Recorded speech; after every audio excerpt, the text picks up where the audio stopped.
સ્વામિનારાયણ સાક્ષાત્ અક્ષર પુરુષોત્તમ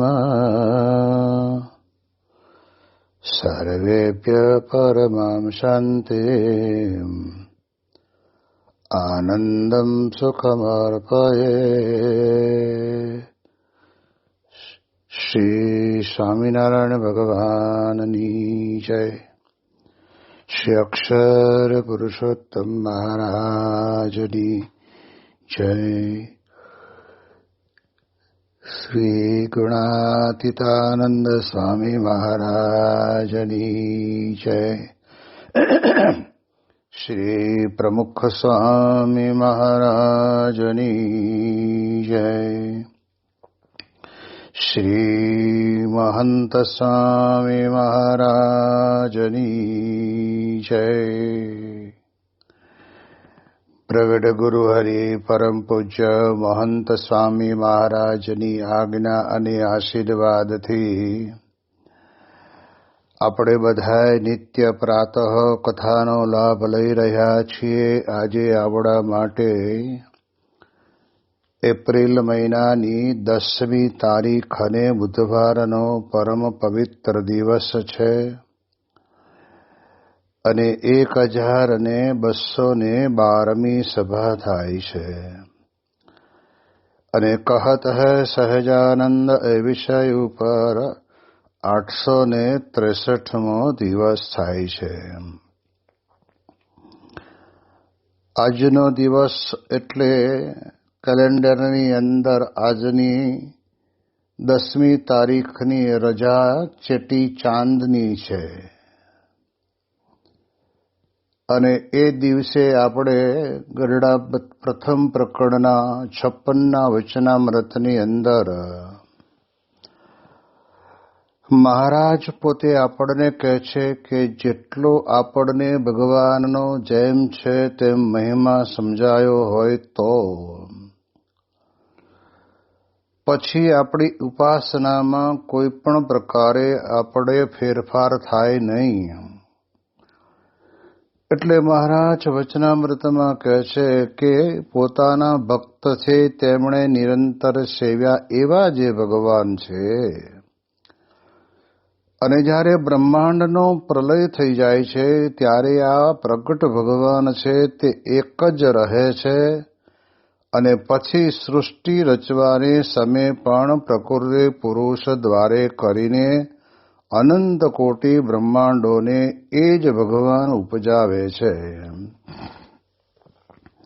માત્ર ને માત્ર ભગવાનના નાના નાના ઐશ્વર્યો જોઈને આપણે ભગવાન કહી દઈએ એ તો એક આપણી પોતાની ગતિમતિ પ્રમાણે આપણે કહીએ છીએ. પણ મહારાજ અહીંયા આગળ આપણને વાત કરતા કહે છે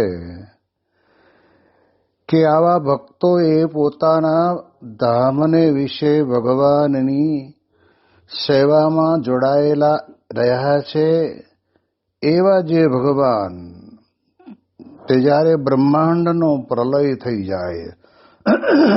હવે આપણે જાણીએ છીએ કે આપણા હિન્દુ સનાતન ધર્મના શાસ્ત્રોની અંદર અનંત કોટી બ્રહ્માંડોની વાત તો શાસ્ત્રોમાં લખી છે અને આજે પણ આ બધા વૈજ્ઞાનિકો પણ પોતે ઊંડો અંદર જેને કહેવાય ને કે અનુભવ કરવા માટે દ્રષ્ટિ નાખે છે ત્યારે એમણે પણ એવું જ કહ્યું છે કે આકાશની અંદર કેટલી બધી નિહારિકાઓ છે. એટલે એના શબ્દોની અંદર પણ એમને પણ એટલી તો ખબર પડી કે જે ભગવાન પોતે આ સૃષ્ટિનું સર્જન કર્યું છે એ માત્ર ને માત્ર આ એક જ સૃષ્ટિ છે એમ નહીં પણ અનંત કોટી બ્રહ્માંડો છે. હવે જ્યારે બ્રહ્માંડની આયુષ્ય પૂરી થાય ત્યારે એ બ્રહ્માંડનો નાશ થઈ જાય. અહીંયા પ્રલય શબ્દ વાપર્યો છે. એવા સંજોગોના કારણે કરીને બ્રહ્માંડનો પ્રલય થઈ જાય ત્યારે આપણા જેવા તો અનંત કોટી માયાના જીવ આપણે બ્રહ્માંડની વિશે જ હોઈએ પણ કહે છે કે આપણે બધા જ મૃત્યુ પામી જઈએ છીએ અને ત્યારે આપણે જે ભગવાનની ઉપાસના કરીએ છીએ એ પરબ્રહ્મ પુરુષોત્તમ નારાયણ એ આ પ્રગટ ભગવાન છે તે જ એક રહે છે. શબ્દ ઉપર જ્યારે વિચારીએ ત્યારે આપણે ખ્યાલ રાખવાનો કે અત્યારે પણ આપણે જ્યારે પૃથ્વી ઉપર છીએ ત્યારે ભગવાન પ્રગટ છે, આપણને દેખાય નહીં. જેમ આપણે જાણીએ છીએ કે આપણા શરીરની અંદર જ્વર કહેતા તાવ આવે છે તો આપણે એને તાવ ગણીએ છીએ, પરંતુ જ્યારે એનું શરીરની અંદર બધી જ પ્રકારના બ્લડ ટેસ્ટ કરી દેવામાં આવે ત્યારે એ ડોક્ટરને પોતાને તાવ દેખાય બરાબર, પણ તાવની સાથે સાથે એમ પણ કે આ તમારા શરીરમાં આવેલો તાવ છે, એ તાવ એ તમને મેલેરિયા નથી, નિમોનિયા નથી, પણ કહે છે કે ટાઇફોઇડ છે. તો એને ખબર પડે છે કે આ 3 પ્રકારના જે તાવ હોય એની અંદર આ પ્રકારનો તાવ આ દર્દીને આવ્યો છે. એમ આપણને પણ કહેવાય છે કે ભગવાન છે એટલું આપણે જરા કંઈક માતા પિતાના સંસ્કારના કારણે કરીને આપણે સ્વીકારતા હોઈએ, પણ મહારાજ પોતે કહે છે કે બ્રહ્માંડનો પ્રલય થઈ જાય, બ્રહ્માંડો એક નહીં અનંત બ્રહ્માંડોનો પ્રલય થઈ જાય તો પણ ભગવાન એ જે પ્રગટ ભગવાન છે તે એક જ રહે છે. તો હવે અહીં તો આપણે પોતાની વ્યક્તિગત બુદ્ધિને તાળું મારીને એટલું જ ભગવાનના વચન વડે કરીને સમજી લેવાનું કે કોઈ પણ સંજોગોની અંદર બ્રહ્માંડનું વિલય થાય તો પણ પ્રગટ ભગવાન પૃથ્વી ઉપર હતા છે અને એ રહેશે જ. એ બ્રહ્માંડના વિલયની સાથે સાથે ભગવાન પણ આ લોકની અંદરથી વિલીન થઈ જતા નથી, એ સદાય પ્રગટ રહે છે. એમ મહારાજ આપણને અતિ સ્પષ્ટપણે કહે તે એક જ રહે છે.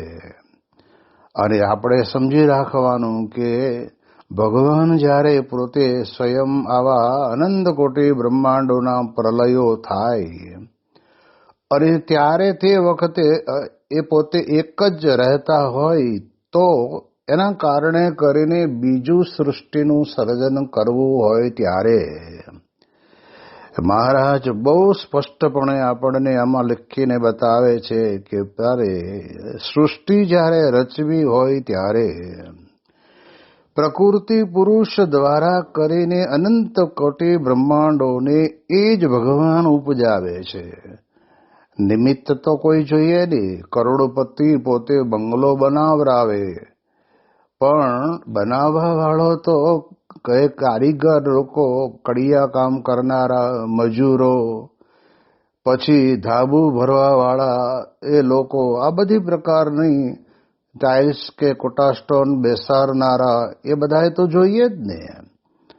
પણ કરાવે છે કોણ? અને બંગલો તૈયાર થયા પછી પણ કોણ શું કહેવામાં આવે કે આ બંગલો મારો છે, અને મજૂરો પણ કામ ભલે બંગલાનું કરતા હોય, એ પોતે બનાવતા હોય તોય પણ એ એમ કે આ બંગલો શેઠનો છે. એવી રીતે આ લોકની અંદર પ્રકૃતિ પુરુષ દ્વારા ભગવાન તો મહાસમર્થ છે. અનંત જીવોનું કલ્યાણ કરવા માટે થઈને પૃથ્વીને વિશે પધારે છે અને એ ભગવાન સદાય પૃથ્વી ઉપર પ્રગટ રહે છે. તો એમને તો કામ કરવું હોય તો પોતાના કર્તૃત્વ નીચે કહેતા કે પોતાની ઈચ્છા પ્રમાણે ઘણા બધા આ પ્રમાણે કહેવાય છે કે પ્રકૃતિ પુરુષ આદિ જે કાર્ય કરનારાઓ છે એને એના દ્વારા અનંત કોટી બ્રહ્માંડ અને એ જ ભગવાન ઉપજાવે છે. અહીંયા તો મહારાજે અનંત શબ્દ વાપર્યો છે. 1 2 કે 5 25 50 કે લાખ 2 લાખ 5 લાખ 10 લાખ નહીં, અનંત, જ્યારે ગણતરી જ ન ગણાય એવા બ્રહ્માંડો તો છે જ. અને એટલા જ માટે આપણને ભગવાનના મહિમાની વાતને સમજાવવા માટે થઈને લોયાના બહારના વચનામૃતની અંદર મહારાજ પોતે ઉત્તમ નિર્વિકલ્પ નિશ્ચયવાળા ભગવદ ભક્તના લક્ષણની અંદર પણ આપણને કહે છે કેવું ધામરૂપ પોતે વર્તતો થકો, જેને રૂવાડે રૂવાડે અનંત કોટી બ્રહ્માંડ ઉડતા ફરતા હોય. સ્વામી સેવક ભાવે પુરુષોત્તમ નારાયણની ઉપાસના કરે અને ઉત્તમ નિર્વિકલ્પ નિશ્ચયવાળો ભગવદ ભક્ત કહીએ. એટલે એવું જે અક્ષર બ્રહ્મ તત્વ છે એને તો રૂવાડે રૂવાડે કરોડો કરોડો બ્રહ્માંડ ઉડતા ફરે છે. આ ભગવાનના ઉત્તમ ભક્તનો મહિમા છે. જે ઉત્તમ ભક્ત એટલે કે જે આવા પરમ એકાંતિક સત્પુરુષ અક્ષર બ્રહ્મ દ્વારા સ્વયં ભગવાન પૃથ્વી ઉપર પ્રગટ રહે છે. અને એ પ્રગટ જે સત્પુરુષમાં રહે છે એમાં રહેલા ભગવાન પોતે ધારે એ પ્રમાણે કરી શકે છે. એટલે એટલા માટે થઈને જ્યારે આપણે આ ભગવાનનો મહિમા સમજવાની વાત આવે ત્યારે આવા અતિ મહત્વના જે શબ્દો છે એ કે ભગવાન પ્રગટ છે, આ શબ્દને તો આપણે આત્મસાત કરી જ લેવાનો. કોઈ આપણને ગમે તેમ કે ભાઈ ત્યાં જોયા ભગવાનને, અથવા તો કોઈએ જોયા હશે, એને એમે સાંભળ્યું છે, તો એને તમે પૂછો જોયા છે? એવું કદાચ કહેનારો હોય તર્ક વિતર્કથી આપણને બાંધીને આપણા મનને ના પડાવે એવું કંઈક કરવાવાળો હોય તો પણ જો આપણે આપણા ચિત્તને વિશે, જીવનને વિશે દ્રઢ કરી દીધું હોય કે અનંત કોટી બ્રહ્માંડનો નાશ થતાય ત્યારે પણ મારા જે ઈષ્ટદેવ ભગવાન છે એ સ્વયં પ્રગટ રહે છે. અને એ જ ભગવાન પાછા પુનઃ દ્રષ્ટિ કરીને એ પ્રકૃતિ પુરુષ દ્વારા કહેવાય છે કે નવું સર્જન કરે છે. એટલે એટલા માટે થઈને આપણે આ બહુ સમજવા જેવી બાબત છે. નથી આપણે જાણતા 200 વર્ષ જૂના મકાન ઘણી વખત ગાર માટીના બનાવેલા હોય અને બહુ વરસાદની હેલી થાય એટલે પલળવાથી ધબાંગ લઈને આવે હેઠા અને પડે, બધું કાટ માળ હાથે બધું રાસ રસેલું બધું એમનામ પડ્યું હોય તો એ નાશ થયો તો ખરો, પણ એને પછી એની અંદર રહ્યા હશે એ દોડીને બહાર નીકળી ગયા હશે, તો એ બધા પ્રગટ જીવતા જ હોય. અને પછી વિચાર કરે કે આપણે કાંઈ નહીં, આમે હવે આપણે નવું કરવાનું વિચાર કરતા હતા અને ત્યાં ભગવાનની ઈચ્છાથી આપણે પાડવું પડ્યું નહીં, એને પડી ગયું ને આપણે બધાએ બચી ગયા. તો હાથો હાથ આ બધું સાફસૂફ કરીને પાછો વળી ફરી નવેસરથી નવી ડિઝાઇનનું મકાન બનાવી નાખે છે. એ છે એટલે બધું બને છે. એમ ભગવાન પોતે સ્વયં પૃથ્વી ઉપર પ્રગટ જ છે.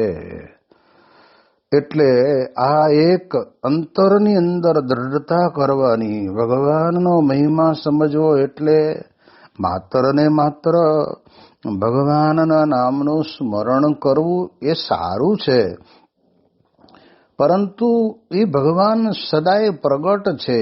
મારી કરેલી માળા, મારા કરેલા મંત્ર જાપ, મારી કરેલી પ્રદક્ષિણા એ કેવા વિચાર સાથે મેં કરી છે એને પણ એ પોતે જાણે છે. આ વાત જ્યારે આપણને અહીંયા કહેવામાં આવે ત્યારે આપણે એ પ્રમાણે સમજી લેવાનું કે પ્રગટ ભગવાન એટલે આપણા ઈષ્ટદેવ જે ભગવાન સ્વામિનારાયણ એ સદાય પૃથ્વી ઉપર પ્રગટ છે અને છે.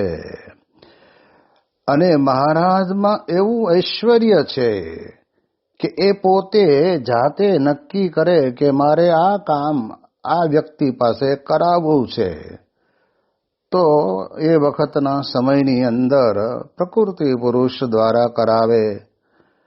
એવી રીતે જેમ આપણે અહીંયા જાણીએ છીએ કે બોચાસણવાસી અક્ષર પુરુષોત્તમ સ્વામિનારાયણ સંસ્થાની સ્થાપના બ્રહ્મસ્વરૂપ શાસ્ત્રીજી મહારાજે કરી. અને શાસ્ત્રીજી મહારાજ પોતે સંકલ્પ કરે છે કે અક્ષરે સહિત પુરુષોત્તમની મૂર્તિ મધ્ય મંદિરને વિશે મહારાજના સમયની અંદર જ બેસવી જોઈતી હતી, પણ બેઠી નથી. તો આપણે હવે સંકલ્પ પૂરો કરીએ.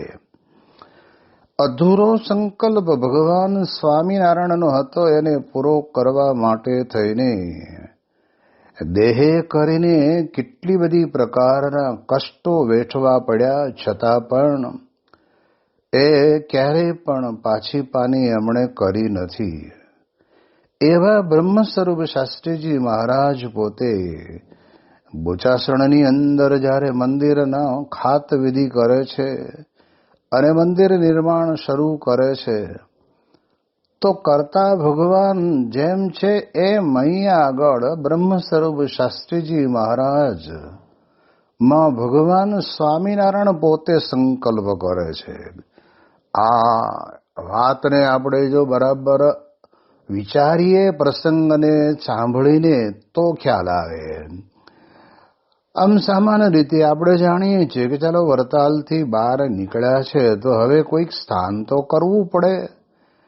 બે ઓરડા બનાવી દીધા હોય તો એક ઓરડામાં ભગવાન પધરાવી અને એક ઓરડામાં રહેવાનું રસોડું બધું થાય તો એ જિંદગી પૂરી થઈ જાય. અને આપણે માનીએ છીએ કે આપણે અક્ષર બ્રહ્મ ગુણાતીતાનંદ સ્વામી એ સ્વયં મહારાજને રહેવાનું ધામ છે, એટલું આપણે માનીને બેસી રહીએ.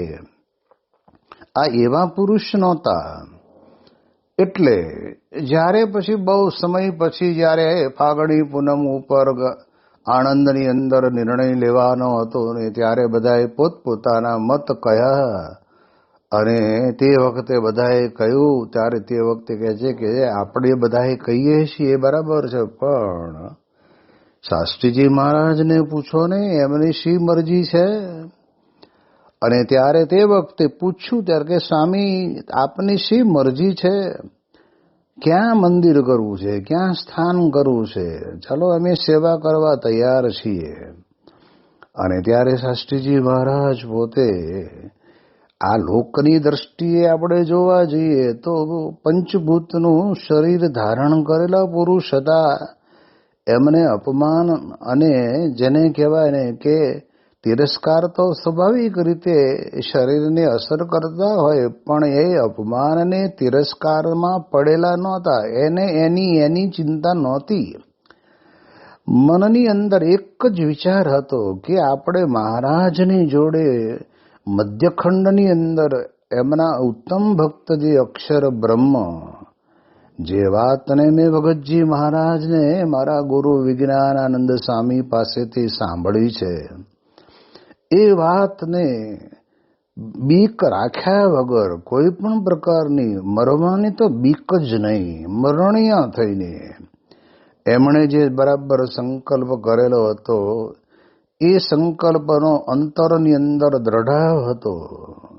અપમાન થતા, તિરસ્કાર થતા, ગામમાંથી કાઢી મૂકતા, મંદિરમાંથી રાત્રે ઉઠાડીને કાઢી મૂકતા, આ બધાની ચિંતા તો એમને હતી જ નહીં. એ પોતે લેશ માત્ર પોતાના મન ઉપર લાવતા નહીં, પણ એક વાત તો એમને અંતરમાં દ્રઢ હતી કે મહારાજની જોડે એમના ઉત્તમ ભક્ત જે અક્ષર બ્રહ્મને આપણે પધરાવવા છે.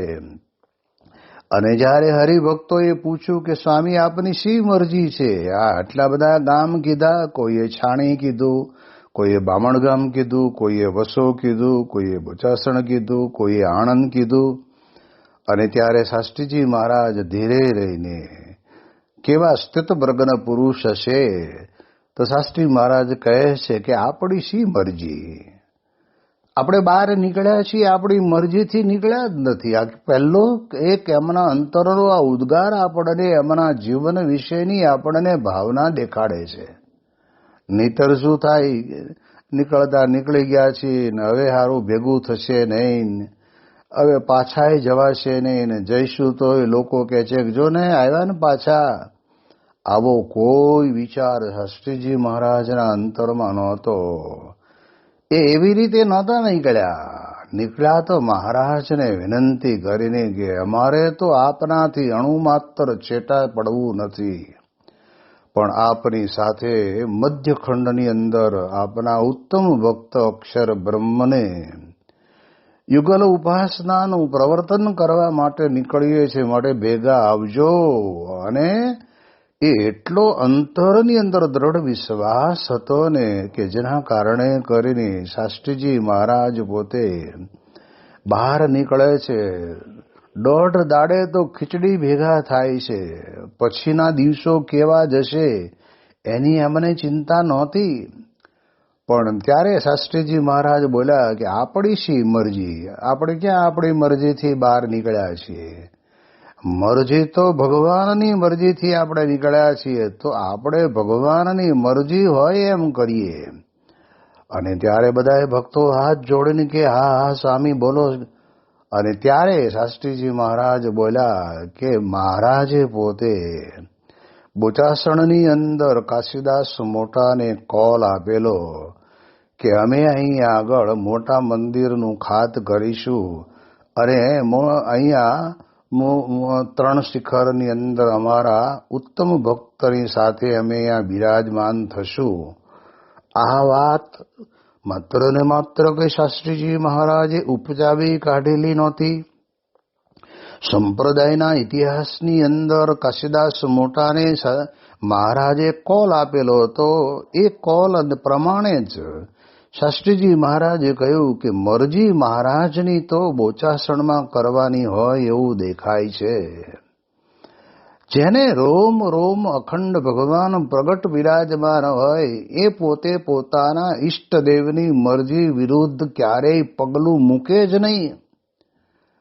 આમ જાણીએ છીએ ને આપણે કે ગોપીઓને કૃષ્ણ ભગવાને મથુરા જતા રોકાવા માટે પ્રયત્ન કર્યો, પણ નજર નાખીને જોયું મરજી કે એમની મરજી નથી, જવા દેવા પડશે. અને ગયા તો મરજી પ્રમાણે રોકાઈ રહી ગોપીઓને, તે પણ વચમાં યમુનાજી આડા છે ને ના દર્શન કરવા પણ ન ગયા. ત્યારે એ ગોપીઓને કુરુક્ષેત્ર વિશે ભગવાન પોતે બોલાવે છે. મારે કહેવાનો અર્થ એમ છે કે મરજી જોઈને એમ ભગવાન પુરુષોત્તમ નારાયણનો સંકલ્પ હતો જ. પણ સમય પ્રમાણે જ્યારે બહુધા સત્સંગની અંદર 2, 5, 25, 50 જણાની ઈચ્છા અનિચ્છા રહેવું રહેતું હોય ત્યારે તે વખતે મહારાજ પણ એ સમય ઉપર છોડી દેતા કે આ કામ અત્યારે નહીં થાય તો ભવિષ્યની અંદર અમારા એકાંતિક સત્પુરુષ દ્વારા કરશું, પણ થશે તો ખરું જ. અને તે વખતના સમયની અંદર બ્રહ્મ સ્વરૂપ શાસ્ત્રીજી મહારાજ પોતે બોચાસણનું જ્યારે નામ લીધું ત્યારે તે વખતના સમયની અંદર બધાએ કહ્યું હા હા સ્વામી હા. બાકી કોઈ વિચક્ષણ બુદ્ધિવાળી વ્યક્તિ હોય ને તો જ્યારે એકથી જ શરૂ કરવાનું હોય તો પછી પોતાની ઈચ્છા પ્રમાણે જમીન વેચાતી જ લેવાની હોય. તો એવી જગ્યા ઉપર કરે કે જ્યાં મોટું શહેર હોય, લોકોની અવર જાવર હોય, લોકો દર્શન કરવા આવે, એની નામના થઈ જાય, એવું કંઈક ગોતે. જ્યારે એને બદલે બ્રહ્મ સ્વરૂપ શાસ્ત્રીજી મહારાજ બોચાસણને પસંદ કરે છે. આ તો અત્યારે મંદિરને લીધે કંઈક ગામની શોભામાં ઘણી બધી અભિવૃદ્ધિ થઈ, પણ તે વખતે તો બહુ નાનું એવું ગામ. અને એ ગામની અંદર ભગવાન સ્વામિનારાયણ વર્ણી વિશે વધારેલા રોકાયેલા અને કાશીદાસ મોટાને પણ કોલ આપેલો. મહારાજને કાશીદાસ મોટાએ પોતાના દમણિયાની અંદર પધરાવીને પોતાના સગાવાલાઓને ત્યાં આગળ મહારાજની નિષ્ઠા થાય એના માટે પધરામણીઓ કરાવેલી. એટલે આવું એક જબરજસ્ત ભગવાનનું પ્રસાદીનું ગામ, અને પ્રસાદીના ગામની અંદર મંદિર કરવાનો સંકલ્પ કર્યો. સંકલ્પ શાસ્ત્રીજી મહારાજે કર્યો. પણ આપણે જાણીએ છીએ ને, જેમ અહીંયા મહારાજ કહે છે કે પ્રગટ ભગવાન એક જ રહે છે, અને પછી સૃષ્ટિ રચવાના સમયની અંદર પ્રકૃતિ પુરુષ દ્વારે કરીને અનંત કોટી બ્રહ્માંડોને એ જ ભગવાન ઉપજાવે છે. એમ શાસ્ત્રીજી મહારાજમાં રોમ રોમને વિશે પ્રગટ ભગવાન બિરાજમાન હતા, અને એ ભગવાન પોતે સંકલ્પ કરે છે.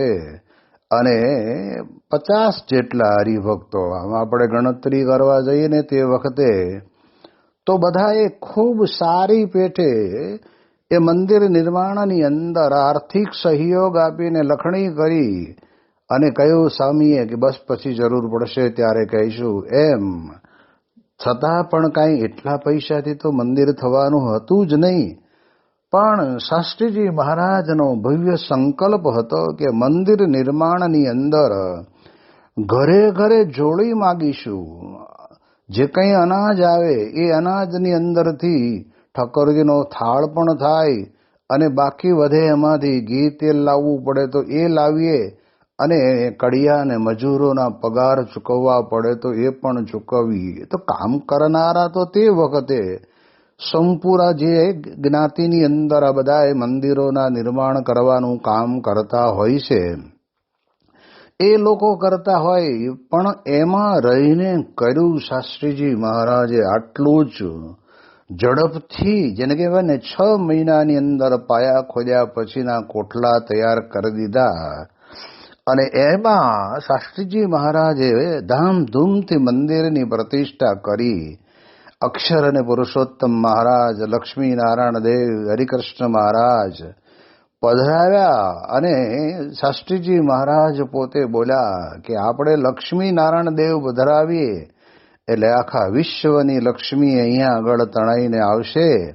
અને આજે આપણે જાણીએ છીએ કે બોચાસણવાસી અક્ષર પુરુષોત્તમ સંસ્થામાં ભક્તો બધા ખૂબ પ્રેમથી પોતાની આવકનો 10-20 ભાગ કાઢીને આ અક્ષર અને પુરુષોત્તમની સંસ્થાના નિર્માણ થયા પછીના જે વિરાટ કાર્યો, સામાજિક કાર્યો હોય, શૈક્ષણિક કાર્યો હોય, પછી આરોગ્ય ક્ષેત્રના કાર્યો હોય, કે પછી ભૂકંપ પીડિતોને રાહત આપવાની હોય, કે પછી અનાવૃષ્ટિ થઈ હોય, ક્યારેક દુષ્કાળ પડ્યો હોય, એ બધાની અંદર પણ કહેવાય છે કે આ બધી જ આપેલી હરિભક્તોની સેવાનો ઉપયોગ આ સંસ્થા દ્વારા એટલો સરસ થાય છે.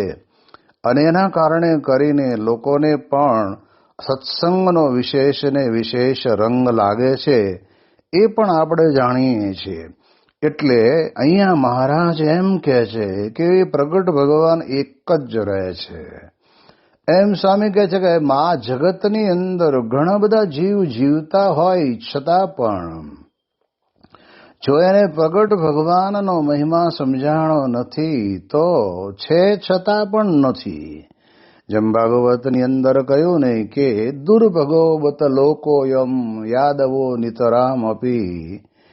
દુર્ભાગ્યશાળી છે દુનિયા કે જેને ભગવાન પૃથ્વી પર પ્રગટ થયા છતાંય ઓળખાણા નહીં.